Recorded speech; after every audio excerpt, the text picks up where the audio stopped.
Today on Win TV, who is the man behind the Memorial Stadium's new name? The plan behind a new state-of-the-art center. And providing security to those who are food insecure. Live from Wakeland High School in Frisco, Texas, this is Win TV. And good afternoon, Wolverines. Today is Wednesday, October 6, 2021. I'm Hannah Brookshire. And I'm Riley Chester. And you're watching Win TV. Frisco ISD has had a long-time tradition of naming facilities after impactful employees. Now, a new person gets added to these ranks. Austin Chatfield gets to know the former athletic director of FISD of 28 years. Memorial Stadium, a staple of FISD sports history, has a new identity. Former athletic director David Kirkendall is being commemorated in the form of a stadium in his name for his 28 years of service to the district. Well, my name is David Kirkendall, and I've just recently been the athletic director in Frisco ISD for the last 28 years. I started out here in 93, and I was hired as the head football coach and athletic director when we had one high school. And I stayed doing that through 99, and I've been the athletic director for about 21 years now. Kirkendall was hired as athletic director 21 years ago and has worked relentlessly to forge the modern-day high school sports scene in Frisco. When I first got here, I think we had 2 state titles in the history of the school district. And I believe right now we have 26 of them right now. And that's from every sport, from soccer to softball to swimming to wrestling. There's not one school or one sport that I'm most proud of. I'm proud of all of them. Kirkendall's impact shapes not only Wakeland athletics, but every high school in Frisco ISD for the past 2 decades. The same stadium where Coach K led the Frisco High School football team for the first time in 1993 now flies his name and legacy high for all to see. It's very humbling to have something like this happen to you, no doubt. But again, I want people to know that I want to represent all those coaches because they all deserve their names up there. Though his name is the one receiving recognition, Kirkendall is most proud of the coaches he's hired to embody the Frisco sports landscape.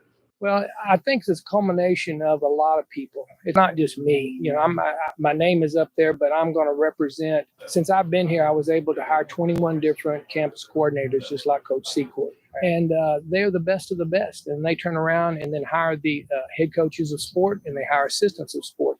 And those are the guys that really deserve all the credit because they are the boots on the ground and doing the work with the kids. From the players, coaches, parents, and fans alike, thank you, Coach K. Thank you for 30 years of contributions to Frisco sports. Thank you for giving us something to look forward to. I'm Austin Chatfield for Win TV. It's wonderful seeing him get the recognition he deserves. I agree. I love how Frisco ISD has a long-term tradition of honoring the staff members that they appreciate the most. And now for this week's headlines. Last week, a gas explosion in a Dallas apartment building injured 8 people, including 4 firefighters. Hundreds of other civilians are now displaced. All injured civilians have now been discharged from the hospital, and the firefighters are now in stable condition. On October 1st, the free application for federal student aid opened for students applying to college. In 2019, Texas legislature made the form mandatory for Texas students to fill out. More information can be found at studentaid.gov. On Monday, users reported outages on Facebook, Instagram, and WhatsApp. The last outage of this magnitude was back in 2019. The apps were fixed later that day by a team in Santa Clara, California, and the apps have been reported working since. And Frisco ISD student Olivia Doss was selected as one of the 36 Scholastic Kids Press Kid reporters. She joins the ranks of these 36 international journalists, and she hopes to highlight the good in her community. And that's latest news for now. The City of Frisco and the Independent School District have been working hard to enhance the experience and studies of fine arts students and creatively driven individuals throughout the City of Frisco. Shaw Rasmussen sat down with the mayor of Frisco and the head of FISD Fine Arts to discuss the construction of a new performing arts center. One of the hottest spots in town is getting a new addition. Hall Park, neighboring the Star, will be the site of a brand new performing arts center, built in collaboration between private funds, the City of Frisco, and FISD. But how did we get here? Mayor of Frisco, Jeff Chaney, experienced it firsthand. It originally started back when the community was supporting a three-city project called the Arts of Collin County. This was voter approved over 10 years ago, and then ultimately the voters of Frisco decided they didn't want that facility built. When it went to a ballot, it was like 51 to 49 as far as people saying they did not want that facility. And so what that told me at the time, which is there was support for a Performing Arts Center. One day the people that are disappointed on that night that we weren't going to be moving forward with that Performing Arts Center will be thankful, because in the future we'll be one day celebrating a Performing Arts Center actually in Frisco. Frisco ISD and its students will be greatly affected by this new center. Preston Hazard, Managing Director of Fine Arts for Frisco ISD, envisions a bright future. Things like collaboration, coordination, and communication are things that students learn by being involved in the arts.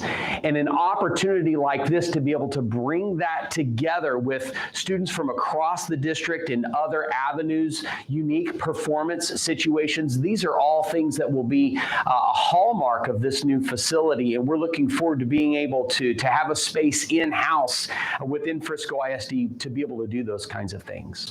But we're really looking forward in this new space to having something that will be isolated and specifically set up to feature the work of our student and staff artists in Frisco ISD. Possibilities with endless potential. When we talk about learning experiences in Frisco ISD, one of the things that is so exciting about this Visual and Performing Arts Center is the fact that it's going to give us new possibilities. Hall Park will almost feel like it's one unified experience. It's going to really put us on the map by making those experiences more special than ever before. I'm Shaw Rasmussen for Win TV. It's great to know that the Performing Arts Center will be a place not only for our musicians and actors, but a place for the visual arts as well. I can't wait to see all of the art and performances. And now for your Wolverine Replay. Good afternoon, Wakeland. Here's your Wolverine Replay. On Monday, September 27th, Wakeland boys varsity golf traveled to Oak Point Country Club in Corinth, Texas, where they shot a combined 305 between 6 players. And of those 6 players, senior Will Livermore was the individual winner, shooting 5 under on the day with 7 birdies and just 2 bogeys. The girls' varsity also competed on October 1st and 2nd at Lake Park Golf Course in Louisville, where they finished 6th in the 13-team tournament. Moving on to the tennis courts, Wakeland is currently 5-4 in district play, coming off their 10-7 win against Heritage last Tuesday. In the pool, Wakeland Swim had a meet last Tuesday against Emerson and Woodrow Wilson, where both boys and girls varsity got first place. Their next meet is this Friday against Grapevine and Lubbock in Grapevine. Last Thursday, cross country participated in the Ken Gaston Invitational, where varsity girls finished 3rd place with big help from Chloe Smith, who came in 3rd overall in the elite girls group. The boys varsity got 2nd overall, and Nadi Enright finished 1st place in the elite boys grouping. Volleyball has been on fire in their last 3 games with 3 straight wins, only giving up 1 of those sets. Wakeland took on Independence on Friday, September 24th, winning that in 4 sets. They then traveled to Lone Star last Tuesday, where Wakeland took over the gym and secured a huge sweep over the Rangers. Finally, last Friday, Wakeland was in their home gym again to enjoy a breezy sweep against Heritage. Wakeland currently holds the 4th spot in the district standings with a 7-4 record. Wakeland football took on Heritage last Thursday night at the Star, winning 56-28.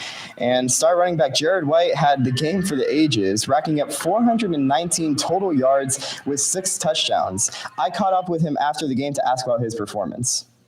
Just felt like another day. That's all there is to it.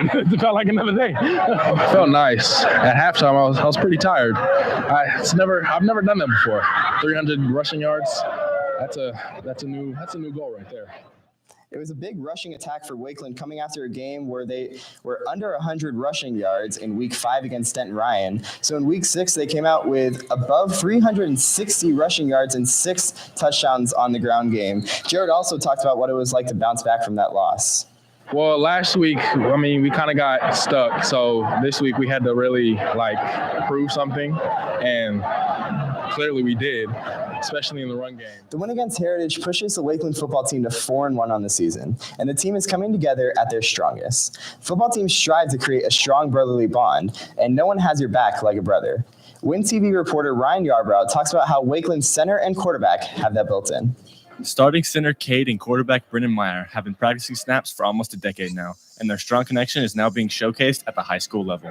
Obviously, it's really cool. It's been a really neat opportunity to kind of just play together and create a more bonded relationship with each other. It's really cool knowing Cade's been a huge role model for me my whole life, huge leader for me. So I just know that whenever something bad happens, I can just look to him and he'll lead the team the way he does. Every brother can relate to having tough love, and after a rough play, it can be shown in the field. I think it goes on for a couple seconds after the play. We battle it out. We're like, hey, why'd you miss that block? Why'd you snap that over my head? Come on now. Or he'll be like, come on, get rid of the ball faster. Make the right read if I throw a pick or something. But it goes on for like a couple seconds, and then we're right back to the next play. We don't think about it that long. We just go straight into it. Even after all these missed snaps and bad plays, these brothers can appreciate their time they have left in the field together. There wouldn't be any other way that I wish, playing high school football would go. So I think it's definitely a time that we have to cherish and really, focus up for this year we have right now, because it's going to be gone like that. And so the first half of the season is coming to a close, and these brothers are cherishing the time they have left together to play. I'm Ryan Yarbrough for Win TV. Great seeing our Wolverine athletes excel. Speaking of excelling, varsity volleyball swept the Lebanon Trailblazers in 3 sets.